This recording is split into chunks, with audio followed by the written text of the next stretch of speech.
À l'adolescence, il est courant de voir des jeunes manquer de confiance en eux, hésiter sur leur choix ou se sentir incapables de réussir. Ce doute peut avoir plusieurs origines, le regard des autres, l'école, la peur de l'échec. Pourtant, il existe des clés pour les aider à surmonter ces blocages. Parentalité et adolescence. Bonjour et bienvenue sur Parentalité et Adolescence, le podcast qui vous donne des outils et des clés dont vous avez besoin grâce à des interviews d'experts sur divers sujets autour de l'adolescence. L'adolescence n'est pas obligée d'être synonyme de chaos, alors soyez joie, il y a des solutions. Avant de commencer, si vous n'êtes pas abonné à la chaîne YouTube, n'hésitez pas à le faire dès maintenant pour ne pas manquer les prochains épisodes. Pour nous éclairer sur ce sujet, j'ai le plaisir d'accueillir Marie-Sophie Gauthier, coach professionnelle certifiée RNCP et consultante en évolution et orientation pour les 15-25 ans. Ensemble, nous allons voir pourquoi certains adolescents doutent d'eux-mêmes, comment les accompagner au quotidien et quelles solutions concrètes existent pour renforcer leur confiance. Bon épisode! Bonjour Marie-Sophie! Bonjour Sarah. Alors pour commencer, pourrais-tu te présenter s'il te plaît? Bien sûr. Donc, je suis Marie-Sophie Gauthier. J'ai créé Go Success il y a maintenant 5 ans. Je suis coach certifiée et j'accompagne les 15-25 ans dans leur orientation, mais aussi les professionnels puisque je suis business coach. Et je suis ravie de ton invitation et de faire partie de l'équipe, en tous les cas du pôle expert de l'association Et je suis Parentalité ravie que et tu sois Adolescents. parmi nous. Alors, peux-tu nous expliquer pourquoi certains adolescents doutent-ils de leur capacité et d'où vient ce fameux doute? Alors déjà, toi Sarah, tu ne doutes jamais. Ah moi je doute tout le temps, bien évidemment. Voilà. Pourquoi nos ados ne douteraient pas aussi? Mmh. La confiance, c'est quelque chose qui se construit toute la vie. J'aimerais citer,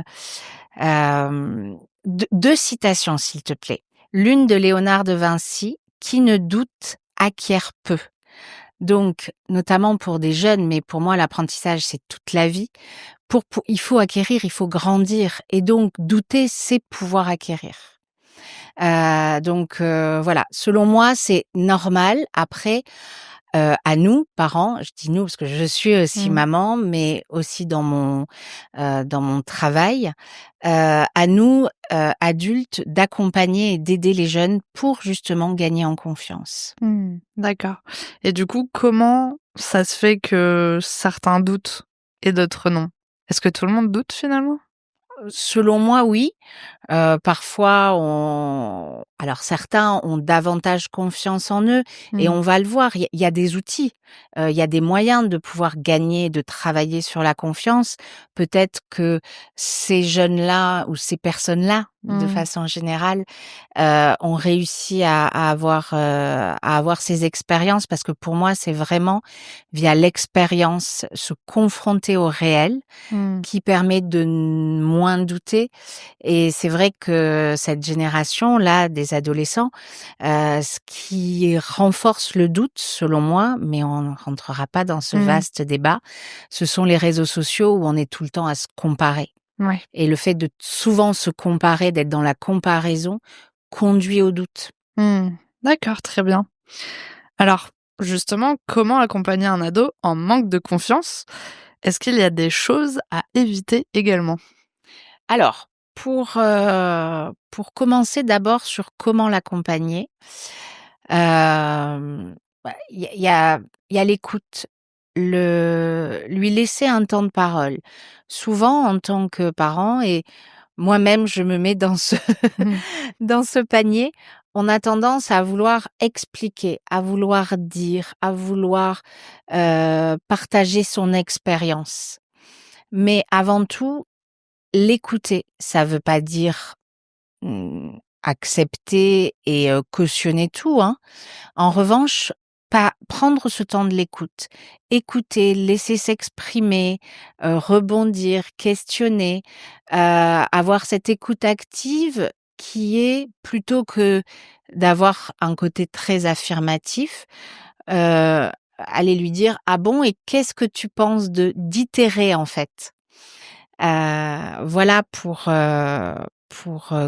accompagner.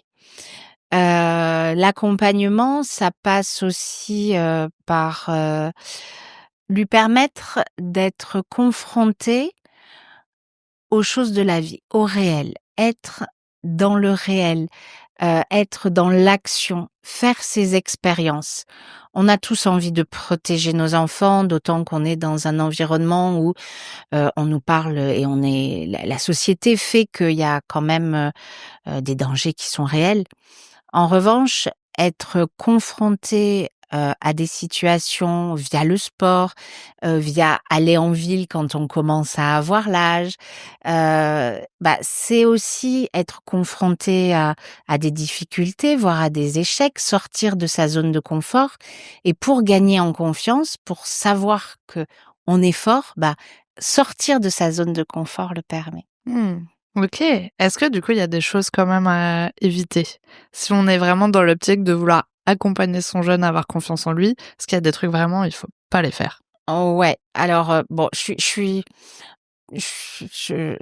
vais répondre à ta question et dire, pas faire, pas faire, Mmh. il y a pas de vérité absolue là-dessus. On est sur de l'individu, on est, c'est pour moi, assez difficile. Alors, je ne suis pas psychologue, je suis coach. Peut-être que un psychologue ou un psychiatre, mais moi je veux pas aller sur ce terrain. En revanche, j'aimerais bien raconter une anecdote. Mmh.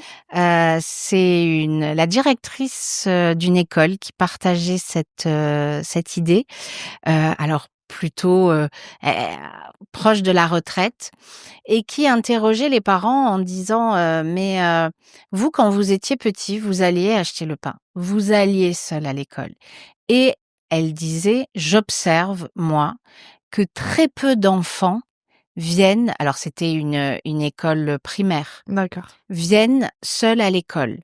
Alors, effectivement, quand les distances sont importantes, dans certains cas, Mmh. mais bien souvent pour les écoles de quartier, c'est quelques rues. Ouais. Et ça aussi, c'est montrer sa confiance en lui donnant des responsabilités, en disant: «Tiens, va acheter le pain». Tu vois, des petites choses comme ça, plus que des choses à éviter, j'encouragerais plutôt Mmh. à responsabiliser son enfant. D'accord. Et là, vu qu'on est sur des ados, bon, ça va de 11 à 18 ans, hein, Ouais. donc il y a quand même un moment donné où il va quand même faire plus de choses qu'un enfant en primaire. Est-ce qu'il y a des exemples, du coup, de choses qu'ils pourraient faire qu'on va pas forcément leur laisser faire, naturellement, mais qu'on pourrait les inciter justement à faire pour leur donner de la responsabilité en tant qu'ado?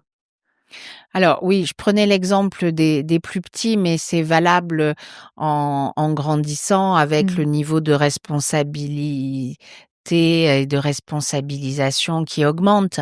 J'ai un exemple et je le comprends d'un papa, qui, suivait le bus à vélo, parce que son fils, au départ, était en sixième et voulait aller seul au collège et le papa suivait le bus.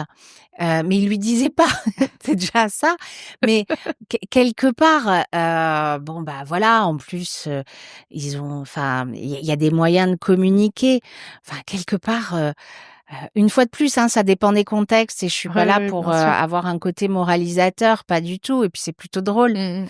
Mais voilà, laissons-les un petit peu vivre, faire quelques bêtises, tout en posant un cadre, on est bien d'accord, hein. Je suis pas du tout quelqu'un de laxiste, Mmh. au contraire, les cadres, donner des ambitions, donner, une ligne, une trajectoire, l'aider à se donner sa ligne et sa trajectoire, ça me semble, hyper important. Mais là, j'ai un peu, divagué et tu avais une question tout à l'heure qui était, Non, s'il y avait non, des c'était choses à ça. éviter, oui, oui. Ouais, OK. Donc non, je trouvais ça assez intéressant d'avoir un exemple et une anecdote. En plus, on en a eu 2, donc c'était parfait. Du coup, maintenant, tu es coach, alors on va parler un petit peu d'orientation. Ouais. Comment le parent peut-il aider, à aider son ado à réfléchir à son projet, Ouais, scolaire? effectivement. Moi, je suis vraiment sur cette dimension et la confiance, elle passe aussi par savoir où on va. Et Alors on va pas se mentir, hein, leur parler si tôt d'orientation, c'est, assez inquiétant et déjà par rapport à ça, de baisser la pression en disant mais déjà en réduisant l'échéance en disant: «Bon, bah, là, dans les 2 prochaines années, comment tu vois les choses?» Mais en revanche, c'est s'appuyer parfois sur des métiers, sur des passions, pour que ça soit un peu plus concret. Et donc comment réfléchir à son projet? Aujourd'hui, il y a une multitude d'outils à disposition sur internet, des questionnaires, des applications, enfin ça pullule. Heu, c'est un support qui peut être intéressant. Il y a des jeux aussi. Il y a un petit jeu de société qui s'appelle «Découvrez vos talents» qui est hyper bien fait. Je m'en sers d'ailleurs dans Mmh. les accompagnements. Mais se servir de ces outils, c'est super, mais attention, c'est pas une vérité en soi. Et c'est important de s'en servir comme support à la discussion, pour engager la discussion et puis il y a toujours un côté un peu ludique. Et après, c'est de rebondir, de contextualiser, d'ouvrir en plus sa curiosité en lui parlant de métier, du sien, mais aussi d'autres métiers. Mmh. Donc ça, je pense que c'est une bonne façon de l'encourager à faire des stages. Et puis l'autre chose, qui me semble intéressante parce que bon, notamment dans l'adolescence, parfois, c'est pas évident Mmh. de discuter avec ces jeunes, avec ces enfants, Mmh. qui vont, prendre un peu, les parents, on est tellement engagés émotionnellement les parents que parfois on n'est plus très audible pour nos enfants. Et donc avoir hem une personne ressource. Alors, bon, ça peut être des personnes comme moi, des conseillers en orientation ou des coachs en orientation, mais il y en a aussi dans les collèges. Il y a beaucoup de dispositifs que l'État met en place, donc voilà, il y a différentes possibilités, mais c'est aussi au sein de la famille. Ça peut être une tante, un oncle, une marraine, une amie, un ami. Et ça, c'est cette discussion, je reviens à ce que je disais tout Mmh. à l'heure, l'échange, la discussion, pour, permettre aux jeunes d'élaborer, de construire et lui de se dire que ça vient de lui un petit peu. Mmh. D'accord, très bien, merci beaucoup. D'ailleurs, j'ai envie de rajouter une autre ressource que j'ai découverte il y a quelque temps maintenant, parce que c'est vrai que ça peut être compliqué, quand on nous demande de choisir un métier sans vraiment savoir, ce qui va se passer tous les jours dans ce fameux métier. C'est, l'application Willby, qui permet de suivre, des en fait, c'est un peu comme si c'était un TikTok des métiers, où, vraiment les jeunes vont pouvoir suivre, un professionnel, dans son métier de tous les jours et ça peut donner un peu une idée, de à quoi ça ressemble. Exactement, puis il y a d'autres dispositifs. Il y a un concours, qui est organisé tous les ans, qui alors je me souviens plus, pardon, et on le rajoutera peut-être en commentaire, Mmh mh. mais des jeunes filment leur formation ou alors des métiers, font des films autour de ça. Mmh. Et c'est assez fantastique, parce que déjà ça permet de développer leur créativité, ils produisent, mais après pour des jeunes, ce sont des jeunes qui s'adressent à des jeunes et ce sont des supports qui sont assez intéressants. Mmh, trop chouette. Bah, c'est sûr, comme tu l'as dit, aujourd'hui, il y a beaucoup, beaucoup de ressources, donc on peut vraiment trouver quelque chose, Voilà. qu'on aime ou avec la plateforme qui nous semble la plus Ouais. adéquate, en tout cas avec qui on est. Limite aujourd'hui, c'est qu'il y en a tellement que Ouais, on il se faut noie aller un peu. trouver la bonne, voilà, celle qui nous convient. C'est ça. Du coup, en dehors de la sphère scolaire maintenant, comment le parent peut-il renforcer la confiance en lui de son ado?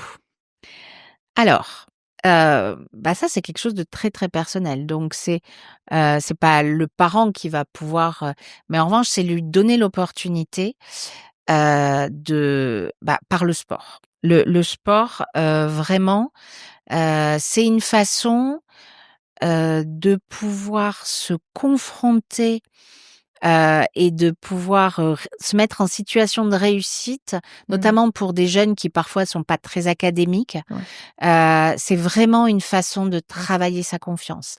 Je dis le sport, mais c'est la musique, c'est le dessin, c'est travailler autour des passions, autour de ce qui est facile pour le jeune.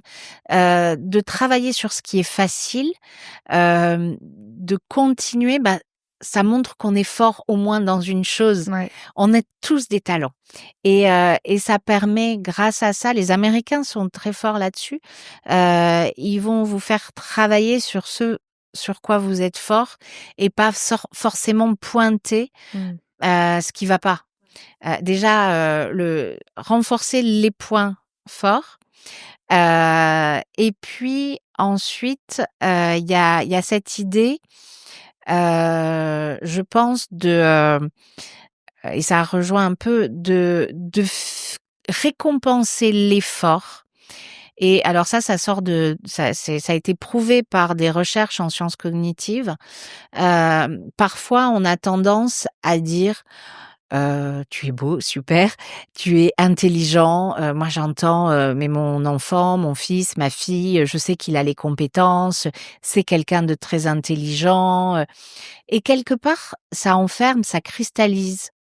Et donc, plutôt que et là je rentre un peu dans le conseil tout à l'heure, plutôt que de dire, «Ah mais c'est bien, mais de toute façon tu es le plus fort, de toute façon je le sais, tu es intelligent», récompenser l'effort, féliciter l'effort. Pourquoi? Parce que le risque, c'est que et on l'est tous à un moment, moi j'ai été confrontée à des échecs, toi certainement aussi, Ouais. tout le monde.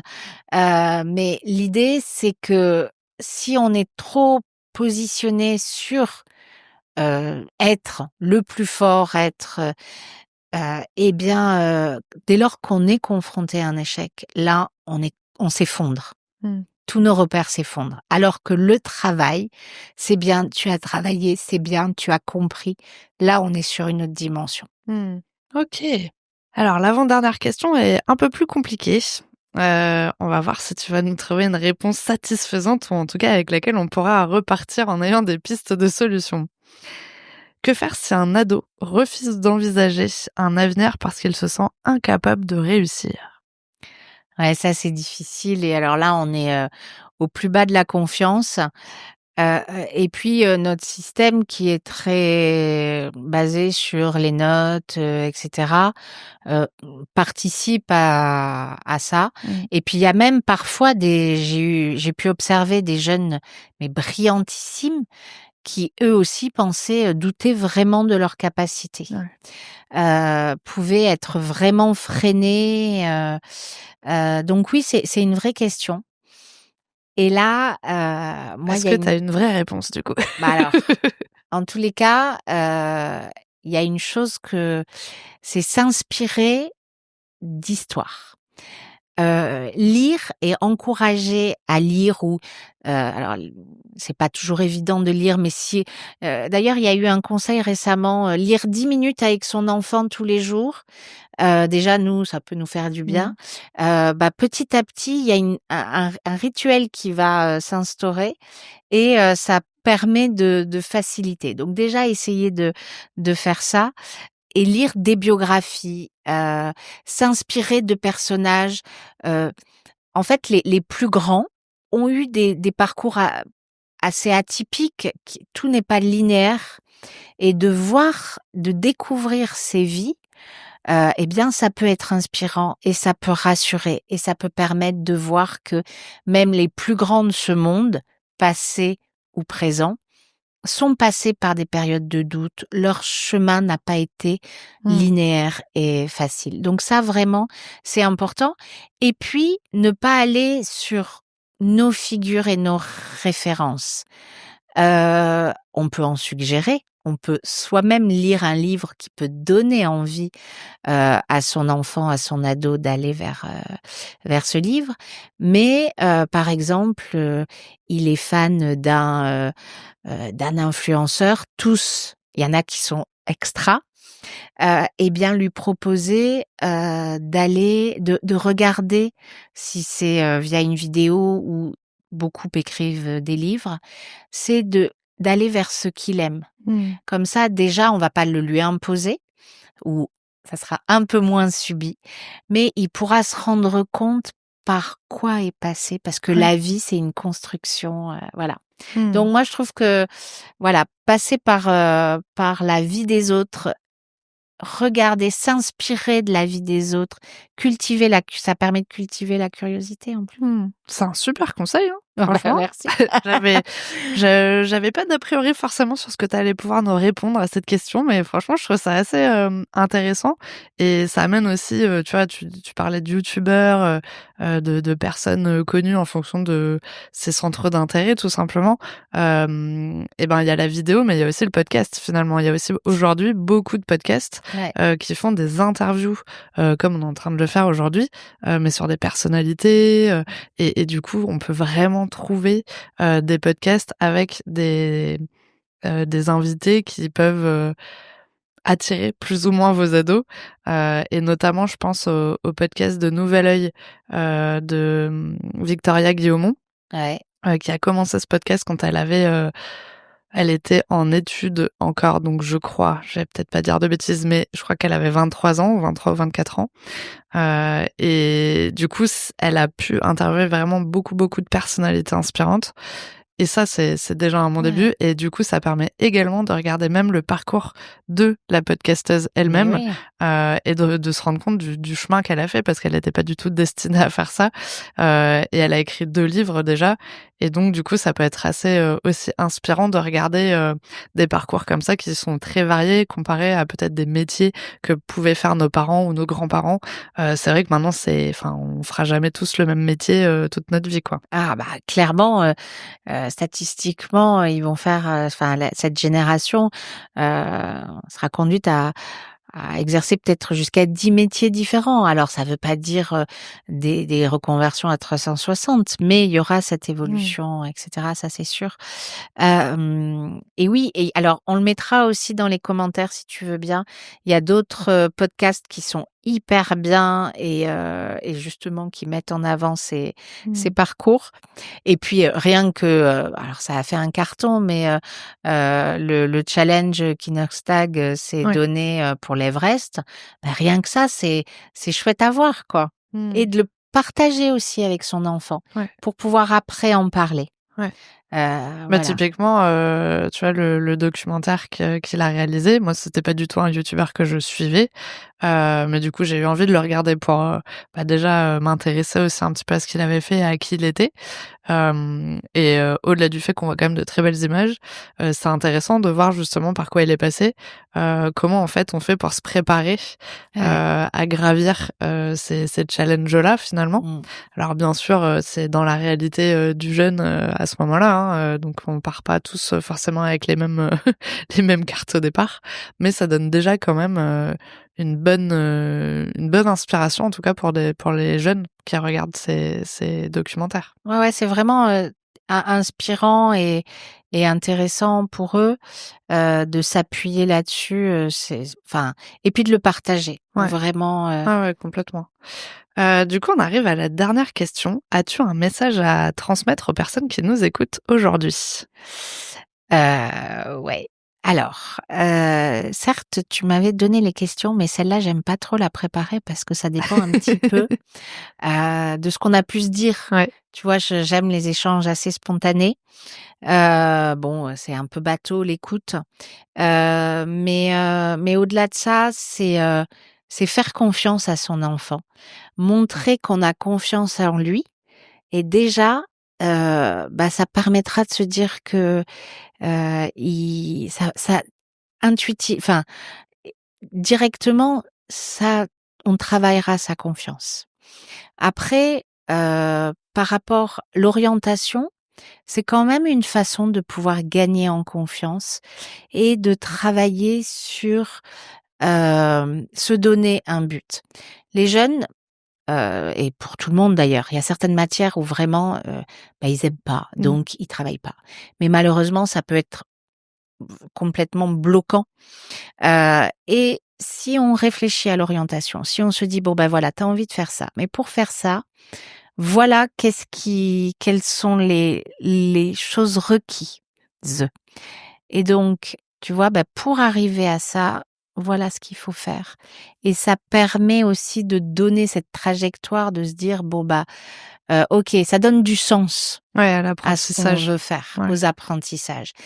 Et encourager, donner les moyens de réussir. Ça veut pas dire avoir forcément 19, Mmh. mais déjà continuer à travailler et récompenser le travail. Mmh. Vraiment, tu le disais avec ce podcast, mais aussi avec les sportifs. Ils le disent, bien évidemment, ils ont du talent, les sportifs pros, au départ, mais c'est du travail, du travail. Mmh. Voilà, Beaucoup. remettre cette valeur travail, ce serait Ouais. chouette. Merci beaucoup d'avoir pris le temps d'échanger avec moi aujourd'hui. Et puis, dans tous les cas, on te retrouvera sûrement dans d'autres épisodes du podcast. Et en tout cas, si vous voulez rencontrer Marie-Sophie, elle est accessible du coup dans le pôle d'experts de l'association. Merci beaucoup Merci à toi. Sarah et merci à tous pour votre écoute. Merci d'avoir regardé la vidéo jusqu'au bout. J'espère qu'elle vous a plu. N'hésitez pas à la partager autour de vous. Et on se retrouve la semaine prochaine pour un nouvel épisode. À bientôt.